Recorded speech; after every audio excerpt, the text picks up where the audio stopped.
ಹಲಸಿನ ಹಣ್ಣಿನ dry fruit. ಹಲಸಿನ ಹಣ್ಣನ್ನು ಕೂಡ ನಾವು ಒಣಗಿಸಿ ಡ್ರೈ ಫ್ರೂಟ್ ರೀತಿ ನಾವು ಇದನ್ನು ಬಳಸ್ಕೋಬೋದು ಅಂತ ನಾನು ತೋರಿಸಿದ್ದೀನಿ. ತುಂಬಾ ಚೆನ್ನಾಗಿರುತ್ತೆ ಇದು.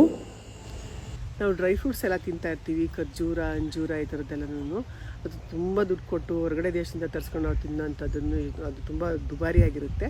ನಾವು ಸ್ಥಳೀಯವಾಗಿ ಬೆಳೆಯೋಂಥ ಹಲಸಿನ ಹಣ್ಣು ಮತ್ತು ಬಾಳೆಹಣ್ಣು ಇದನ್ನು ಕೂಡ ನಾವು ಒಣಗಿಸಿ ತಿನ್ಬೋದು. ಇದ್ರ ಯಾವುದು ಒಣಗಿದಾಗ ಇದ್ರ ಗುಣಗಳು ಕೂಡ ಏನೂ ಆಗಲ್ಲ, ಹಾಗೆ ಕಾಪಾಡ್ಕೊಂಡಿರುತ್ತೆ.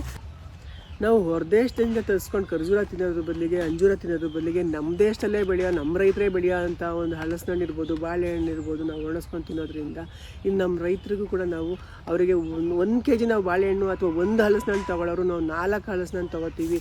1 kg ಬಾಳೆಹಣ್ಣು ತೊಗೊಳ್ಳೋರು 5 kg ಬಾಳೆಹಣ್ಣು ತೊಗೊಂಡು ಒಣಗಿಸ್ಕೊಳ್ಳೋದ್ರಿಂದ, ನಾವು ಒಣಗಿಸಿ ಆರಾಮಾಗಿ ನಾವು ಡ್ರೈ ಫ್ರೂಟ್ಸ್ ಮಾಡಿ ಇಟ್ಕೊಂಡು ತಿನ್ನೋದ್ರಿಂದ ನಮ್ಮ ರೈತರಿಗೂ ನಾವು ಸಪೋರ್ಟ್ ಮಾಡ್ದಂಗೆ ಆಗುತ್ತೆ.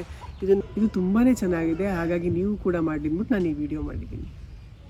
ಇದೇ ರೀತಿಯಾಗಿ ನಮ್ಮ ರೈತರು ಬೆಳೆದಂಥ ಬೆಳೆಗಳಿಗೆ ಬೆಲೆ ಸಿಗದೇ ಇದ್ದಾಗ ಒಣಗಿಸಿ ನಾವು ಮಾರೋದ್ರಿಂದ ಅಥವಾ ಎಕ್ಸ್ಪೋರ್ಟ್ ಮಾಡೋದ್ರಿಂದ ನಾವು ಬೆಳೆದಿರೋ ಅಂಥ ಬೆಳೆಗಳಿಗೆ ಒಳ್ಳೆ ಬೆಲೆ ಸಿಗ್ದಂಗೆ ಆಗುತ್ತೆ. ನಾನು ಸುಮಾರು ಸತಿ ಮಾರ್ಕೆಟ್ಗೆ ಬಾಳೆಹಣ್ಣೆಲ್ಲ ಬೆಳೆದಾಗ ತೊಗೊಂಡೋಗಿ ಹಾಕಕ್ಕೆ ಹೋದಾಗ ಎಲ್ಲೋ ಕೆಲವು ಸತಿ ಬೆಲೆ ಸಿಗುತ್ತೆ.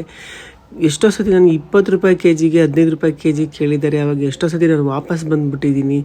ಇದನ್ನು ಮಾರ್ಕೆಟಲ್ಲಿ ಮಾರೋದ್ರ ಬದಲಿಗೆ ಯಾರಿಗಾದ್ರೂ ಕೊಟ್ಟರೆ ಖುಷಿಪಟ್ಟು ತಿಂತಾರೆ ಅಂತ ಅಂದ್ಬಿಟ್ಟು ಈ ರೀತಿಯಾದಂಥ ಹೊಸ ಪದ್ಧತಿಗಳು ನಾವು ಬೆಳೆಸ್ಕೊತ ಹೋದರೆ ನಾವು ಬೆಳೆದಿರೋ ಬೆಳೆಗೆ ಬೆಲೆ ಸಿಕ್ಕಂಗಾದರೂ ಆಗುತ್ತೆ.